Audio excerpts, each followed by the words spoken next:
In this video, we're unboxing the new Echo Spot, which was released in 2024.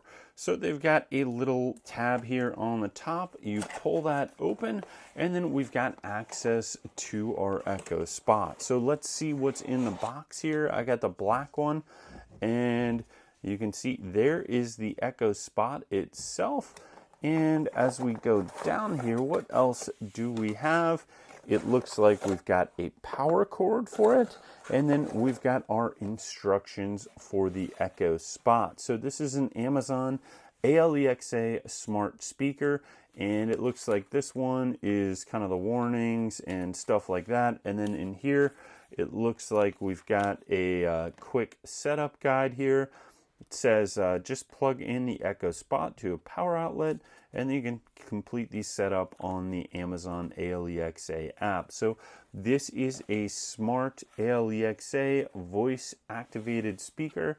You've got a touch screen up here at the top that you can kind of see is going to look like what you've got on the box here. And then you've got your lower speaker down below here.